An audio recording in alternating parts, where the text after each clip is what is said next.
Olá, seja muito bem-vindo ao canal Contabilidade Societária. Quem vos fala é o professor Roberto Penha e hoje vamos estudar o tema fusão, cisão e incorporação contábil. Você que precisa se aprofundar nessa temática está no lugar certo. Esses temas, essas operações são muito corriqueiras nos últimos tempos. Inclusive, nos últimos dias aconteceu a operação de aquisição da EasyVest, uma das grandes corretoras aqui do Brasil, pela Nubank. O que é isso? É uma incorporação. Então, vamos lá.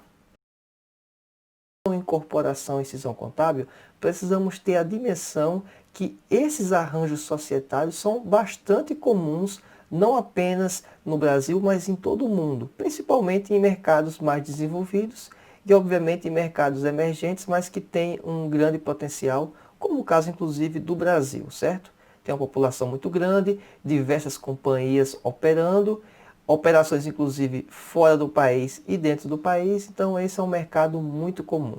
O que motiva inclusive algumas empresas a buscarem essas operações, essa sistemática de incorporações, fusões e cisões, em muitas das circunstâncias é para ganhar espaço no mercado, para sobrevivência, para poder crescer, às vezes inclusive para poder eliminar um concorrente. Alguns dos motivos que levam as empresas a fazerem esse tipo de operação, inclusive aquelas que estão talvez com dificuldades financeiras, com falta de liquidez e precisam se aglutinar, se juntar a alguma outra organização para que possam sobreviver e a empresa não venha porventura a fechar, certo? Então, boa parte do que vou apresentar aqui está alicerçado na lei das SAs como referência. Então, alguns outros materiais vão basicamente desdobrar sobre o que define a lei das SAs. No seu artigo 227 diz o seguinte: a incorporação é a operação pela qual uma ou mais sociedades são absorvidas por outra, que lhes sucedem todos os direitos e obrigações. Então, nessa perspectiva, a empresa que está incorporando, a incorporada, essa incorporada ela passa a deixar de existir e a incorporadora ela vai assumir todos os direitos e obrigações. E aí temos alguns exemplos que ocorreram nos últimos anos, que foi o Banco Santander ter adquirido o Banco Banespa, também a Perdigão ter adquirido a Sadia, e aí formou esse conglomerado muito conhecido hoje chamado BR Foods. Então, essas são algumas operações de incorporação que ocorreram nos últimos anos. Bem, aqui temos um exemplo de operação de incorporação sem que uma sociedade participe anteriormente no capital social de outra entidade. Aqui temos um exemplo de operação de incorporação sem que uma sociedade participe no capital social de uma outra entidade. Um exemplo: os acionistas da Holding SA e da subsidiária SA decidiram que a primeira incorporaria a segunda em 30 de nove de X1, com base no acervo líquido avaliado pelo valor contábil. O valor de referência, então, o valor contábil. Percebemos aqui a demonstração contábil de ambas as empresas antes da operação, certo? A Holding SA tinha ativos de R$ 1.000, passivos de 300, capital social de 500, um lucro acumulado de 150 e um lucro do período de 50. Então, esse compõe aqui a situação dela antes e a subsidiária também de igual forma. Quais são os lançamentos necessários para que possa ocorrer a incorporação? Basicamente, foi feito o somatório dos ativos da companhia subsidiária SA ao da companhia holding. Isso ocorreu porque a companhia holding não tinha nenhum investimento prévio na holding, na subsidiária SA. Então, de igual forma, ficou o ativo dela de 1.370. O passivo também era de 300, teve uma soma de 70, passou a ser 370. Aí você pode interpretar esse valor aí na casa de milhares, da forma que você quiser. É apenas para fins ilustrativos.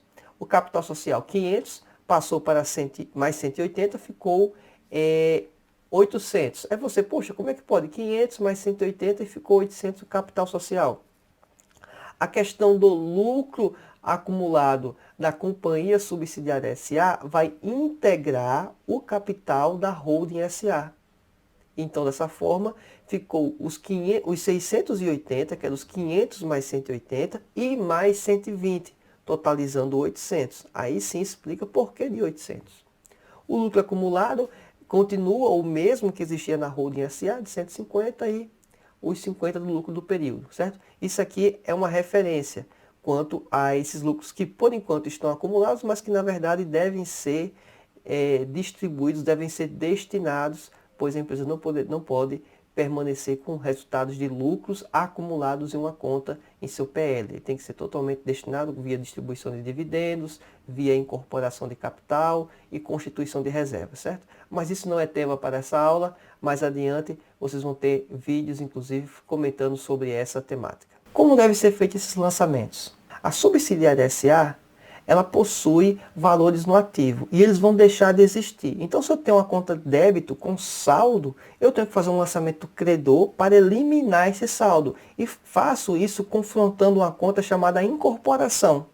Nessa conta incorporação, você vai ter a dimensão que todos aqueles ativos da companhia vão deixar de existir. Então, você pode pensar em qualquer ativo, um veículo, um maquinário, algum investimento, tudo isso vai ser confrontado, vai ser feito, obviamente, a conversão disso em caixa quando possível, por exemplo, numa situação de investimento, que vai ser necessário fazer isso, ou uma situação de simplesmente dizer que aquele carro, aquele equipamento passou a outra empresa. Como é que você faz isso contabilmente? Você debita uma conta chamada intitulada incorporação e você credita as contas do ativo respectivamente. Assim você zera as contas do ativo. Quando você vai para o passivo, é de igual forma. Se tem um saldo credor, há esse lançamento a débito para poder zerar esses valores no passivo. E credito uma conta chamada incorporação. Então, percebe-se que eu tenho valores no ativo e no passivo, numa conta chamada incorporação. E há uma diferença, obviamente, de recursos quanto a esse valor. Esse montante, obviamente, é o valor residual, que é o PL. E como é que você vai poder confrontar também o PL? Se o PL tem natureza credora e eu quero eliminar esse saldo, fazendo crédito na conta incorporação, eu passo a ter valores zerados na conta incorporação e passo a ter valores zerados no ativo e no passivo. Ou seja, eu encerrei as operações da subsidiária SA quanto a lançamentos contábeis. E aí vamos partir para a holding SA. Na holding SA vai ter que ser a implantação de saldos. Eu vou fazer lançamentos, nesse caso aqui, 370 no ativo e credito uma conta chamada incorporação, no mesmo montante. De igual forma com os passivos, implanto passivo. Se eu estou implantando um passivo, eu tenho que fazer um lançamento a crédito. Então, credito 70, debito uma conta chamada incorporação. E aí eu estou criando, implantando esse saldo nessa companhia. Quando vamos para analisar também o capital social, estou também creditando as contas do capital social, o PL da empresa, criando esse montante e debitando a conta incorporação. Então, a conta incorporação na holding SA, ela vai estar também zerada. Ela recebe lançamentos a débito e a crédito para a implantação desses saldos, mas posteriormente ela vai estar o quê? Zerada. Então não vai aparecer essa informação em momento algum em um balanço fechado da companhia. Contudo, os valores de ativo e passivo, eles fazem sim nesse momento parte da empresa incorporadora, no caso a holding SA. Algumas observações que também precisamos considerar. Primeira delas, a incorporada encerra suas contas de receitas e custos, bem como também as despesas. Tem que se encerrar essas operações. É um pouco óbvio, mas importante mencionar isso. O confronto disso ocorre com a conta chamada incorporação, né, na empresa que está sendo adquirida, e a incorporadora reconhece esses itens, obviamente fazendo os débitos e créditos na conta incorporação e respeitando aí a implantação do saldo nas respectivas contas. Então, se é um imobilizado, se registra no imobilizado e assim por diante. Então, essa estrutura do lançamento vai se aplicar a todos os ativos e passivos. Então, não faz sentido ficar explicando exemplos e mais exemplos que trabalham com essa perspectiva de apenas fazer um serviço mecânico. O raciocínio por trás é esse. Você entendeu esse raciocínio? É só isso para aplicar em relação aos demais ativos e demais passivos da companhia. Quanto à fusão, bem, os conceitos legais e societários. Mais uma vez, baseado na lei das SAs, o artigo 228 diz o seguinte: A fusão é a operação pela qual se unem duas ou mais sociedades para formar sociedade nova, que lhe sucederá em todos os direitos e obrigações. Temos também aqui exemplo do Banco Itaú, Unibanco, o Azul, a Trip, a Brahma e a Antártica. Foram operações que ocorreram de fusão. Creio que boa parte de vocês conhece a empresa Ambev. A Ambev anteriormente eram duas empresas distintas, a Brahma e a Antártica, que eram empresas importantes, inclusive no setor de bebidas, principalmente em cervejas, e eles se juntaram e se fundiram e criou a Ambev. Então, isso é muito comum, as empresas se juntarem, grandes conglomerados inclusive, para poder alavancar e alcançar novos mercados, também questão de sobrevivência, como já mencionei, e assim vai. Então, partindo agora para os lançamentos contábeis, que é o que está interessando nesse momento. Se você quiser ter um conteúdo de forma um pouco mais teórica e de qualidade, tem um podcast chamado Contabilidade Societária e lá tem uma aula sobre fusão, cisão e incorporação. E aí eu explico um pouco mais dessas nuances e também explico um pouco mais dos processos que ocorreram, inclusive nessas empresas citadas aqui nesse vídeo. Então, caso você queira acompanhar, também tem um podcast com conteúdo que lhe pode ser útil, certo? Vamos avançando. Bem, então vamos considerar aqui que também uma situação que a companhia incorporadora não possui qualquer capital na companhia que está sendo incorporada. Então, mais uma vez aqui, a Holding SA, no caso aqui, criando uma nova sociedade junto, chamada Alfa SA. Então, vamos avançando. A holding e a subsidiária, elas têm estruturas de ativo e passivo. Nenhuma participação entre essas companhias, pois aí teria operações intercompanhias e esses valores deveriam ser expurgados. Se você quiser depois um conteúdo nesse sentido, comente aí no vídeo se você acha que seria interessante operações envolvendo intercompanhias, como expurgar esses efeitos. Se quiser, comenta aí no vídeo para que eu possa fazer algum material posterior a respeito disso. Bem, vamos lá. Então a holding e a subsidiária SA possuem valores no ativo e no passivo sem nenhuma operação entre elas. E aí a holding, juntamente com a subsidiária, elas vão deixar de existir e vai se criar a Alfa SA, com os montantes aqui atribuídos, 2.740 de ativo, 740 de passivo e PL de 2.000. Essas empresas deixaram de existir, formou-se a Alfa SA. Vamos ver como ficam os lançamentos contábeis. Na empresa holding, eu vou estar fazendo lançamentos de encerramento de contas, tanto do ativo, passivo e PL. Então, é a mesma sistemática que mencionamos quanto à incorporação. Para a fusão vai ser o seguinte, eu debito fusão no valor do saldo que existia nas contas, aqui simulando R$2.000, e credito o ativo em R$2.000. A mesma coisa eu faço em relação passivo, com o lançamento a débito na conta de passivo da Holding SA e credito uma conta chamada fusão em R$600.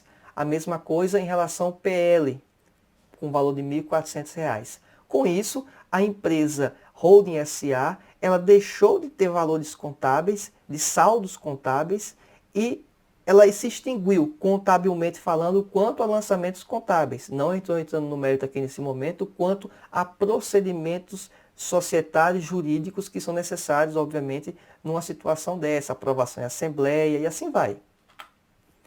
Posteriormente, vamos fazer os lançamentos também na subsidiária SA. De igual forma, lanço valores a débito e a crédito numa conta chamada incorporação em valores respectivos idênticos aos montantes que constam nos ativos e nos passivos da empresa. Então, 740 na conta de ativo eu credito, porque eu quero zerar essa conta e debito uma conta chamada fusão.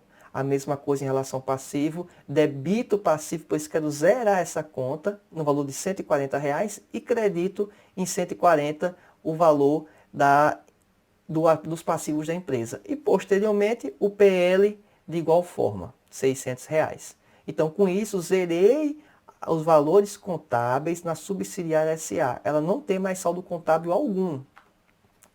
E aí, criamos e implantamos o saldo, que é a etapa seguinte, na nova companhia, denominada Alfa SA. E aí, implantamos o valor de R$2.000 de ativo, implantamos o valor de R$600 de passivo e R$1.400 de PL, oriundos da Holding SA. Você pode perceber, inclusive, pelo histórico aí apresentado no slide. Avançando, fazemos a mesma coisa, só que em relação à subsidiária SA.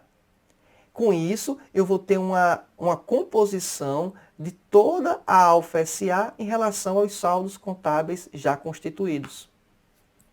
Então, o que se percebe é que os mesmos procedimentos que ocorreram na incorporação, eles se assemelham no processo de fusão, ok? Uma diferenciação é porque eu tenho que zerar de ambas as empresas, pois estou constituindo uma nova empresa. São apenas duas empresas? Não. Podem ser inúmeras empresas, 2, 3, 4, 5.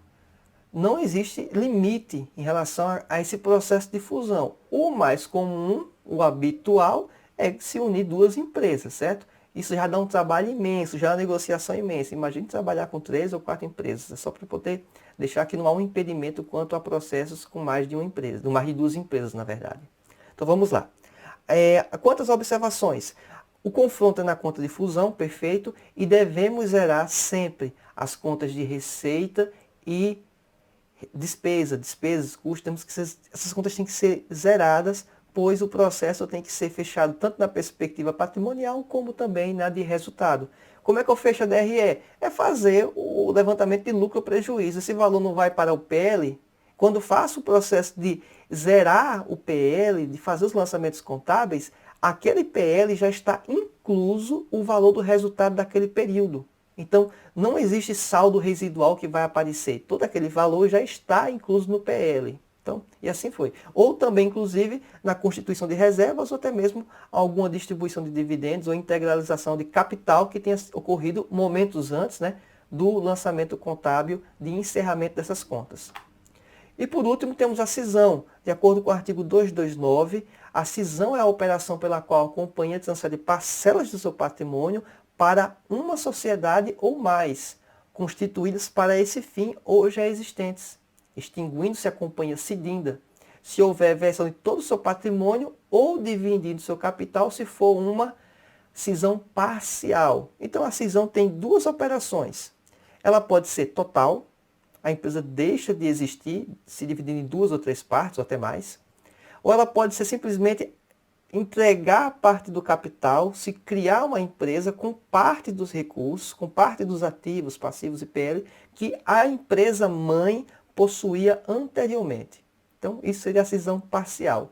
Quanto aos lançamentos contábeis, a perspectiva é semelhante ao processo de fusão e incorporação. Então, para que não fique repetitivo, estarei encerrando quanto a essa temática aqui. Se você gostou desse vídeo, compartilha, curte ele. Se tiver alguma dúvida, escreve nos comentários. Isso pode ser útil para algumas outras pessoas que vão estar vendo esse vídeo e até mesmo para mim, para fazer novos materiais que possam agregar conhecimento contábil para você. É isso, agradeço e até mais. Tchau!